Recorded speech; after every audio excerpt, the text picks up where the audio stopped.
IQ stands for intelligence quotient, आप intelligent कितने हैं। EQ stands for emotional quotient, ठीक है। इमोशनल का मतलब है कि आप लोगों को साथ डील करना कितना अच्छा जानते हैं। एक GM साहब जो हैं वो अगर उन्हें डील करना आता है, उनके नीचे का फर्ज करें 1000 एम्प्लॉइज हैं, उन्हें पता है कि उनसे काम कैसे करना है, उनके मसाइल डील कैसे करना है।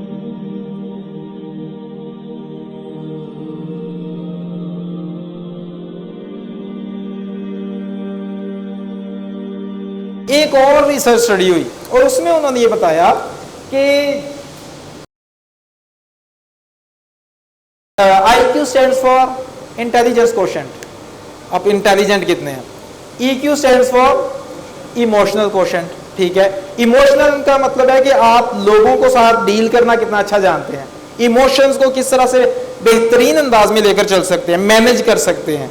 अगर एंगर आया तो उसे आप प्रोडक्टिविटी में कैसे कन्वर्ट कर सकते हैं। बहुत गुस्सा आ गया, आप उसकी बेस पर पॉजिटिव डिसीजन किस तरह ले सकते हैं। रिसर्च से ये पता चला कि एक बंदे की कामयाबी में जो सबसे कम कंट्रीब्यूट करता है वो है IQ, लेस देन 10%। और कई जगहों पर तो इसका नेगेटिव ताल्लुक आया कि जो बंदा बड़ा तेज था, बड़ा ज़हीन था, बड़ा यानी कि यहां से बड़ा एक्टिव था, वो कई जगह पे नेगेटिव ताल्लुक सामने आया। क्या मतलब, भाई जितना ज्यादा था उतने कम चांसेस हैं कामयाब होने के।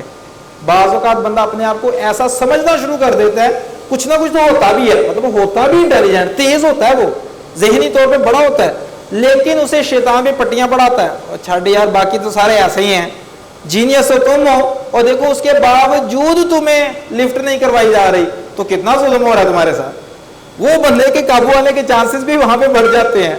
सबसे ज्यादा जो स्किल बंदे की जिसकी वजह से वो कामयाब हुए हैं वो EQ था, और ये मोर देन 2/3। यानी कि कामयाबी के लिए, जिंदगी आपके प्रोफेशन में कामयाबी के लिए, आगे जाने के लिए जो सबसे ज्यादा कंट्रीब्यूट करती है वो चीज है that is emotional quotient.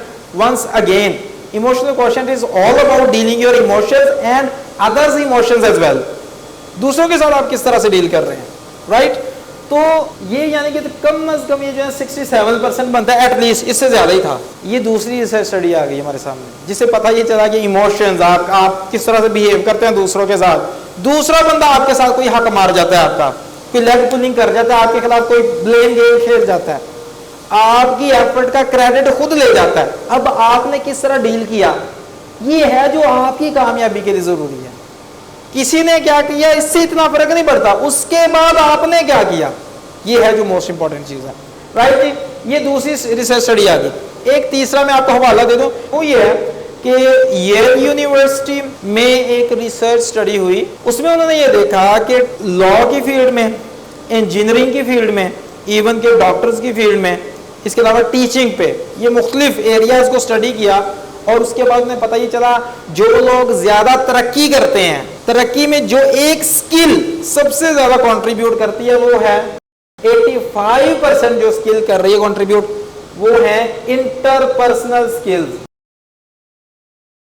Interpersonal, ये इंटरपर्सनल कौन सी होती हैं, पर्सन्स के दरमियान, भाई दूसरों को डील कैसे करना है। वो जो पॉइंट यहाँ पे आया था ना, भाई एक बंदा जो प्रोफेशनल है वो अपने कोलीग के साथ किस तरह डील कर रहा है, वो अपने से हायर अथॉरिटी के साथ किस तरह डील कर रहा है, वो अपने सबऑर्डिनेट्स के साथ किस तरह डील कर रहा है। ये चीज है कि कामयाबी के लिए जो चीज सबसे ज्यादा कंट्रीब्यूट करती है 85% कम अज कम। लॉजिकली देख लीजिए, एक बंदा ऐसा है जिसे पता है लोगों से काम कैसे लेना है और उसके सबऑर्डिनेट्स खुश होके कंट्रीब्यूट करना चाहते हैं, वो उसके टारगेट को अपना टारगेट समझते हैं। कहते हैं नहीं, ये बॉस का टारगेट नहीं, मेरा टारगेट है।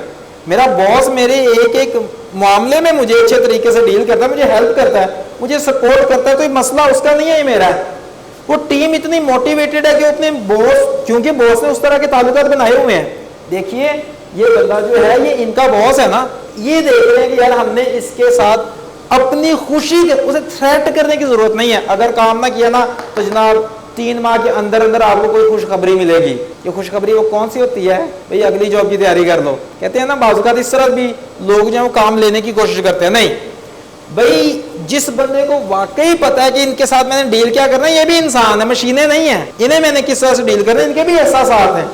एक बंदा आया और एकदम से अपने बॉस के साथ बदतमीजी से बात की है, 2 तरीके हो सकते हैं। बॉस के चलो ठीक है पहुंचो मैं इलाज कर लेता हूं, मुझे पता है तुम जैसों को कैसे डील करना है। ये भी तरीका हो सकता है, दूसरा ये भी तरीका हो सकता है, बंदा सोचे यार ये बंदा तो ऐसा नहीं है, लगता है बेचारे के साथ घर में कोई गड़बड़ हो गई है, अच्छा अभी जरा इसे ठंडा होने दो, बाद में जाके इससे मिलता हूँ, पूछता हूँ भाई खैरियत हुआ क्या आपको, आप तो ऐसे नहीं हो, मुझसे कभी आप ऐसी बात कर ही नहीं सकते। अच्छा ये दोनों में जमीन आसमान का फर्क है। अब जब उसने ये देखा कि यार मैं पूछूं इससे कि भाई सब ठीक है, बड़े प्यार से जब वो ठंडा हो गया, बड़े प्यार से जाके पूछा यार क्या हुआ, कोई मसला तो नहीं है, मेरे लाइक कोई है तो बताएं, कहीं कोई हॉस्पिटलाइज तो नहीं है, हो सकता है वो बेचारा सारी रात अपनी माँ के पास बेड पे गुजार के आया हो, सोने का टाइम नहीं मिला, वो थोड़ा सा चंद मिनट लेट हो गया और बॉस ने कहा आज फिर लेट। अब चूंकि आपको पता है कि जब बंदा भूख और नींद की जब कमी होती है, इसमें बंदे का ब्लड प्रेशर एकदम से वो बर्दाश्त नहीं करता, बर्दाश्त करना मुश्किल हो जाता है। ओहो ये मसला था, अच्छा यार मुझे बताओ कौन से हॉस्पिटल में है, फलां में है, अच्छा फलां में मेरा कोई है जानने वाला, या मैं करता हूँ कुछ ना कुछ, वो करता है यार, वो बंदा हमेशा के लिए उसका हो जाएगा, ऐसे है कि नहीं है। तो मुझे आप बताएं कि क्या अगली बार बॉस को उससे काम लेने के लिए कोई थ्रेट करना पड़ेगा?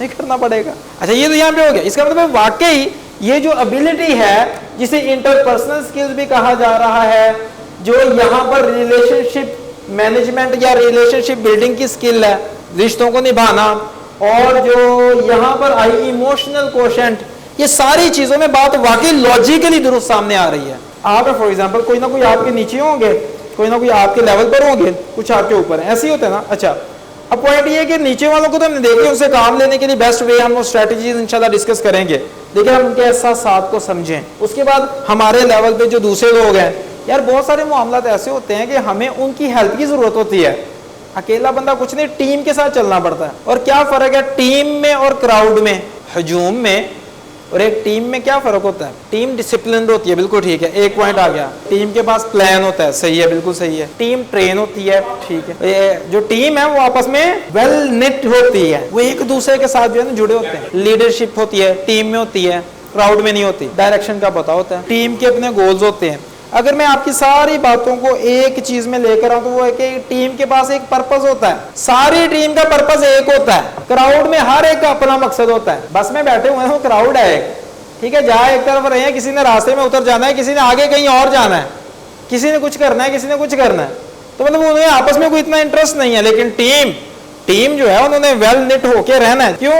वो एक टारगेट है, उसे मिलके ही पहुंचा जा सकता है। वो मकसद जैसे गोल आ गया सामने, वो एक पर्पस आपका, वो सारी टीम का एक गोल होता है, और वो पूरी टीम में वो गोल की सेंस डेवलप करनी पड़ती है, और ये बड़ा काम होता है। तो क्या वजह है कि एक जीएम साहब जो है वो अगर उन्हें डील करना आता है, उनके नीचे अगर फर्ज करें 1000 एम्प्लॉइज हैं, उन्हें पता है कि उनसे काम कैसे करना है, उनके मसाइल डील कैसे करना है। अब यहाँ पर एक सिनेरियो देखें, एक कंपनी ए है और एक बी है, इसके जो जीएम साहब हैं वो आपकी इन्हीं स्किल्स में, ईक्यू में, लोगों को डील करने में बेस्ट हैं। इसे कहते हैं, यहाँ पर इसे हम कहते हैं, हम 90 स्कोर दे देते हैं। लेकिन उनकी पर्सनल कॉम्पिटेंसी, वो खुद कितने अच्छे इंजीनियर हैं, वो इतने अच्छे नहीं है। उन्होंने ना टॉप किया था, ना उनके पास इतने नंबर थे, वो ना ही डिग्रियों की भरमार है, नॉलेज वो उतना नहीं है, लेकिन उसे काम लेना आता है। वो उसमें हम कहते हैं यार ये जो नॉलेज है ना, ये है 50, ये पर्सनल है, ये पर्सनल नॉलेज की हम बात कर रहे हैं, जबकि ये जो है ये इंटरपर्सनल स्किल्स की हम बात कर रहे हैं। ये बंदा वेल नॉलेजेबल है। नॉलेज से क्या मुराद मैं यहाँ पे ले रहा हूँ, इंफॉर्मेटिव है, उसे पता है यार, उसने टॉप भी किया था, उसके पास डिग्रियों का भी ढेर लगा हुआ है, उससे आप किसी भी टॉपिक पे बात करें, किसी मशीन के बारे में पूछ लें, वो इची बिची बता देगा। लेकिन यानी कि हम कहते हैं उसमें इसे हम 90 मार्क्स देते हैं, जो उसकी पर्सनल कॉम्पिटेंसी है चीजों में। जबकि लोगों में उसकी कॉम्पिटेंसी जो है वो हम कहते हैं 50 है या 50 कह देते हैं। उन लोगों को इतना अच्छा डील नहीं करना आता। मुझे आप बताएं कि दोनों में से ओवरऑल ज्यादा प्रोडक्टिव कौन सा होगा? और मैं कह रहा हूं दोनों के नीचे क्या है, 1000 एम्प्लॉइज हैं। एक क्यों होगा? क्योंकि उसे 1000 से काम लेना आता है, और इसे 1000 से काम नहीं लेना आता। ये 1000 की परफॉर्मेंस लो कर देगा तो सोचे कंपनी में कितना फर्क पड़ेगा। और दूसरा बंदा 1000 की परफॉर्मेंस को ऊपर लेकर जाने की एबिलिटी रखता है, तो आप सोचे कितना फर्क पड़ेगा। तो आइडिया हो रहा है कि वाकई ये लॉजिकली भी बात दुरुस्त है कि रिलेशनशिप्स को हमें आना चाहिए।